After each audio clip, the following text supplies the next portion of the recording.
How much do you need to spend to get a good knife? How's it going, everybody? I'm Rollshambo, the connoisseur and collector of all things sharp and shiny, and today we aim to answer that question. Right now, leave a comment down below and let me know just how much you think you need to spend to get a good knife. And while you're down there, make sure you do the secret handshake with the like button. Let YouTube know that you enjoy this type of content. Today, we're talking about a couple knives from the company called Flisa, or is it Flisa? I'll be honest, I'm not entirely sure, but here's what happened. A viewer of the channel reached out to me, as they tend to do, and said, hey, I've got a company that you need to check out because not only do they make affordable knives, but they make really good knives. And so naturally, I reached out to Flisa, and I said, hey, could I check out a couple pieces and put them on the channel for review? I didn't promise that I'd give them glowing reviews. In fact, I never do that.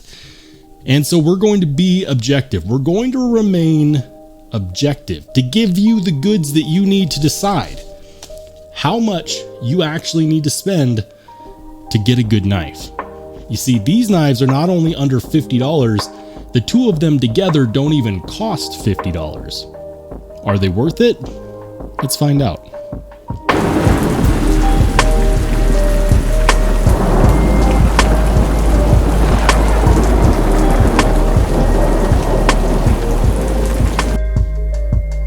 All right, guys, the hunt is on. Can you get a really good knife for under $25? It's not even under $100 at this point. It's under $25.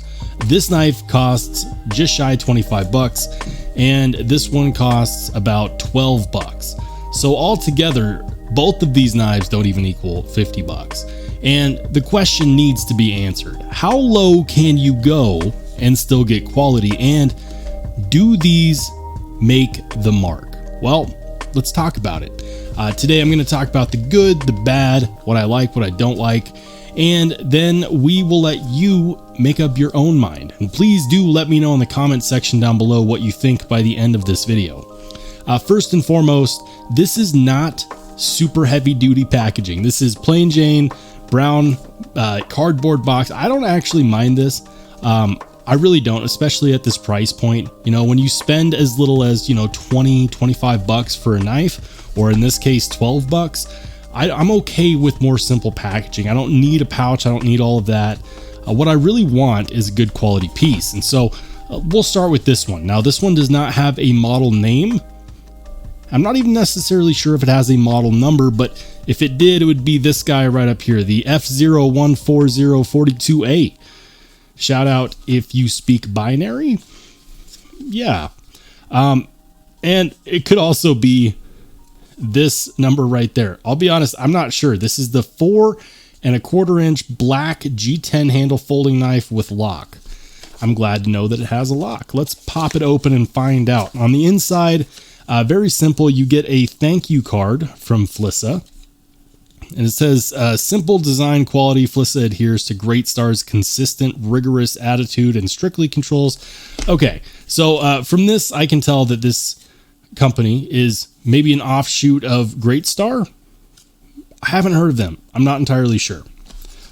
But that's it, guys. Some plastic molding to hold the knife, and then, of course, the knife itself. Now, this is one that I asked them about specifically because it has the axis lock, and they are in fact calling it the axis lock, which is interesting to me because axis lock is Benchmade's deal. Benchmade does the axis lock, and they released the patent for it, but everyone still has to call it by something different. First impressions are everything with knives like this, and I gotta tell you, first and foremost, this is a wicked blade shape. I actually really appreciate that. I enjoy that. And I also like that it has this deployment hole right there. The action is running on bearings, and that action is actually, well, it's really good. Let's talk about this crossbar lock for a second. Now, some crossbar locks can be really, really stiff, like the bestechman Ronin. I love that knife, but it has a notoriously stiff crossbar lock. This one is not stiff at all. In fact, this is more along the lines of, I hate to say it, but Benchmade. yeah, this feels like a benchmade axis lock. In fact, the action is a bit better. Yeah, I just said that. I'll say it again. The action actually feels a little bit better than a benchmade. Crazy. Let's talk about the lockup, okay? There's no blade play. That's good. What about blade centering? Yeah, that is bang on center. G10 handle scales, steel liners that are shadow boxed. We have a pretty deep carry pocket clip. You'll have about that much sticking out. That's not bad at all. There's no jimping, which I'm going to take you to task over. I would love to see some jimping on this knife. It's not there, but I wish that it was. And on the show side, the pivot screw has this red pivot collar. That's kind of cool. On the clip side, that pivot collar is not there, which I'll be honest with you, I actually kind of wish that that was also showing here on the clip side. But guys, for, $24.99, that's not bad. In fact, this is really, really not bad. How's the action? It's really good. This knife is super fidgety. For those of you who care about that, yeah, and it looks good too. It is, yeah, you can get a full 4-finger grip on here. The ergos are decent. The pocket clip is not the most comfortable thing in my hand, but I can forgive that. Let's look closer at the pocket clip. The pocket clip is recessed. Those are dome screws. They're not flat screws, but because it's recessed, that really shouldn't get in the way of any fabric. So that should be okay. It does have a lanyard hole. It has these barrel spacers right here. No back spacer. That's okay. I don't really expect a back spacer at this price point. We've got a stop pin right here. It's not terribly beefy, but it's doing its job. And of course, the blade is made out of D2. Let's do a quick comparison. We'll go ahead and put this up against something that I actually thought that it reminded me of, which was the CJRB Pyrite, the Warncliffe, the Reverse Tanto, the Warney Pirate. These are actually neck and neck as far as size. That's a really good comparison, actually. How about thickness? Well, it's going to be a little bit thicker than the Warney Pyrite. So, the blade profile is almost identical. That is crazy to me. That's crazy. So yeah, if you like the dimensions of the Pyrite, just think a tiny bit thicker and you have this guy. And I don't know what to call this because they didn't give it a model name. I'm going to tell you right now, this knife deserves a model name. And it needs one like yesterday. This is cool. I like the contouring on the handle scales. I like the blade shape. I like the action. I like the deployment. The lockup is good. It's very user friendly. Yeah, I could see this as a verifiable EDC knife. Why not? Now on their website, they do say that they heat treat range this. On their website, they do say that they target a heat treat between 59 and 61, which is pretty typical for D2. So I don't have a way to test that. I'm just going to go ahead and take their word for it because they listed it. That tells me that it's something that they thought about. 59 to 61 it's good. It's D2, and D2 at the $25 price point is not bad at all. So far, this one's impressive. T6 body screws, T8 pivot, nothing too special or terrible there. Yeah, a lot of honestly, guys, a lot of good with this piece. Now let's talk about the not so good. First and foremost, I'm not a huge fan of this pocket clip. The pocket clip is forgivable at this price point, and it's not so much that it puts a hot spot in the hand, it's that it is noticeable, and that bothers me. I wish that it was a little bit more low profile. If it was, that would be perfect. It doesn't have to be a 3D milled clip. Stamped clip is fine. There's a lot of examples out there where the stamped pocket clip does not actually interfere with the grip. And so there's that. More on the clip. Even though we have an ambidextrous lock here, the clip itself is not ambidextrous. And that's a shame because I think that they could have really capitalized on the ambi-lock nature of this knife And that would have made it really, really good, especially for those lefties out there looking to save a buck and get a good EDC knife. So far, though, this one is a win. My negatives on this knife are honestly really nitpicks, and I wouldn't let the pocket clip or the lack of a ambidextrous clip get in the way of buying this knife, especially not for $24.99. That's a fantastic price for this knife. This is the best axis lock at this price point that I've experienced. In fact, I don't think I've ever experienced an axis lock at the $24, $25 price range. That's actually pretty impressive. So far, this one's a win. It's definitely a win. Now, we'll put that away to the side for now. Let's talk about this one. This one's a little bit bigger. Again, no model name. They really need to fix that. No model name, but you do get a model number. And by the way, guys, if you're interested in these, I do have affiliate links down below. Feel free to use them or not. It's your choice. It does help me when you do. I will leave that up to you. So again, no model name on this guy. Looks like much the same deal. Thank you card. And then, of course, the knife. Oh, okay. So the knife has this little tip protector on there. We'll just go ahead and put that over there for now. All right. We got some oil on the blade. That's okay. I don't mind oil on the blade. I can clean that off. This one is kind of a cleaver-esque sheep's foot. Looks like we've got a hollow grind right here. G10 handle skills. This blade steel is 5CR13 MOV. And guys, this one is 12 bucks. We're looking at a tip down carry. So if you are familiar with the way that Spyderco paramilitary 2s come from the factory, it's also like this, where the tip is down in the pocket. It's a style choice. It's not really my thing. I prefer tip up carry, to be honest. And I couldn't give you a good reason as to why. It's just what I prefer. Typically, I feel like in a tip down carry, the clip gets in the way of the ergos more than it should. This one has both thumb studs and a flipper. It is not running on bearings. This one is actually running on Teflon washers, which is a very hydraulic feel normally. Let's see how this one does. Okay. So the action is actually really smooth for running on Teflon washers. The detent is a little bit light. I won't lie to you. The detent is light. It's not so light that it's going to fall open on its own, but if you shake it, it will actually come out. I do immediately wish that there was a bit more of a detent. Let's do the thing. Let's talk about the good. Let's talk about the bad, and then we'll give my final thoughts. The good. These G10 handle scales feel great. I think that the feel of them is wonderful. They definitely nailed it. There's a right way to do G10, and then there's a wrong way to do G10, and they definitely didn't screw that up. Again, we are looking at T8 on the pivot and T6 on the body screws. We've got some milling right here. That's always appreciated, especially at 12 bucks. And yeah, there's really easy access to that lock bar. So that's good.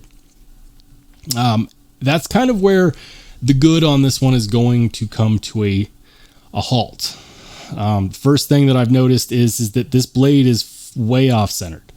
It needs to be like right about there. Now, can I fix the blade centering on a knife? Sure. There's a couple blade centering tricks that we could use to get this over to center. But that's not the only thing that I dislike. I also dislike the detent. The detent on here is, well, it's weak. And that's a bummer. For example, you really have to light switch the crap out of this to get it to flick open without any wrist movement, because otherwise it's just going to do that. Push button, definitely not. You get close to it, you can get close to it, but if the detent was a little bit stiffer, that would make this go a lot farther. Another thing I don't like is this pocket clip. I don't typically like tip down carry because I feel like the clip in tip down, typically, see what I did there? Typically, a tip down carry leaves the clip in the way of the ergos. And sure enough, there it is. And if I was to really bear down on this, I do think that would be a little uncomfortable. So that's a little disappointing. Another thing that I've noticed right off the bat is check out this blade grind, if you will. From the factory, this already has a smile on the heel side of that blade. That's a little bit of a bummer. Now, some of you might be thinking, wow, dude, you're being kind of harsh on this knife. It's $12.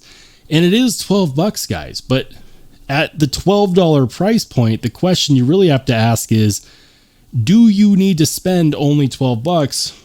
Or would you be better off, saving up, even if you have to save up, an extra $12 and get this? Because I'll tell you what, as of right now, this knife is night and day difference.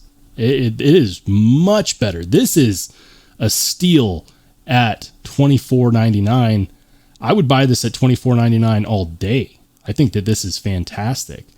At $12, I kind of feel like this one is just not as finished as I would like. I don't like the smile on the heel of the blade. The blade shape is cool. There's nothing wrong with that. The ergos minus the pocket clip are actually pretty good. This is a forward finger choil. You can actually choke up on that. Just like the other one, there's no jimping there. Boo-hoo, I could live with that. The access to the lock bar is good, and those Teflon washers are actually surprisingly really smooth. This one's also running with some barrel spacers back here, but I am kind of bummed out about the blade not being centered. We'll have to try to fix that, and with the weak detent. Now, can you flick this open? Obviously, you just saw me do that. I'm telling you, it takes a little bit of practice, and you have to be willing to light switch it and throw that blade out, because if you don't do that with some intent, you'll get that. It's not drop shut. The Teflon washers are very hydraulic, and they're an acquired taste. I don't hate the action, actually. I think that the action is pretty decent. So for $12, if you're in a pinch, I could see it. You don't need the blade to be perfectly centered to get it to function well. You don't need the snappiest detent to get it to function well.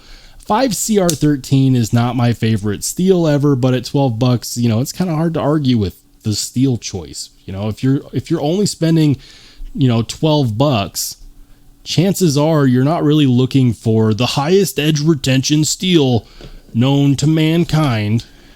It's, in fact, more likely that you're just trying to get something to do a specific task. Maybe you're going out camping and you forgot your pocket knife at home. Maybe you just want a knife in the pocket. You're going to beat up your knives, and so you don't want to spend much because you're going to be replacing it soon anyways. Yeah, I could see that for that purpose. I'm going to put this one away. This one feels like it still needs some attention. It still needs some love from the factory. At $12, it's really hard to go wrong. But with the fit and finish issues that I did find between the smile on the factory grind, the non-centered blade, and the weak detent, this one is hard for me to recommend. That being said, this one, the Axis lock version with this wicked Warncliffe blade, this one is an easy recommend. Guys, this is probably my favorite knife at the $25 price point. That is phenomenal. I think that D2 at this price point is actually really good. I love the sound it makes. The action is good. The blade is centered. The lockup is good. There's no wiggle there. The deployment is fidgety and smooth. The ergos feel good despite the pocket clip. In fact, I'll say this, it feels better in a reverse grip than it does in a regular grip, and it feels not bad. This is kind of like a budget drop bear, if I'm being completely honest, with a killer blade shape. This is one that I think would be absolutely fantastic to take camping or to EDC, especially, if there's a high likelihood that you might lose your knives based on what you do with them or how you have to carry them. This right here, $25. This is my favorite sub $25 knife of 2023. I said it. My favorite sub $25 knife. This one is going for $24.99, and that is a really good price. Oh, yeah. Guys, there's not a whole lot else I can say here. This one is definitely worth it.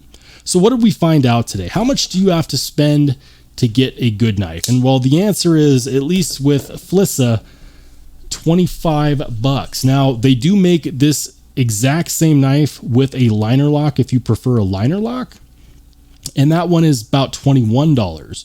So if you don't have to have the axis lock and you prefer a liner lock, you can get this in liner lock fashion for $21.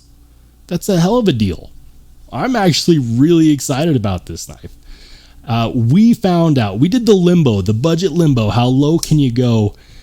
And this one made it out on the other side. This one is 100% highly recommendable.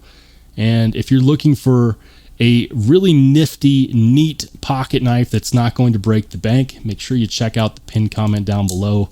Again, it does help my channel, but I will leave that up to you. Guys, I'm interested in your opinion. How low do you have to go to get a good knife that checks boxes for you? Let me know in the comment section down below. I'm Rollshambo. I'll catch you on the flip side.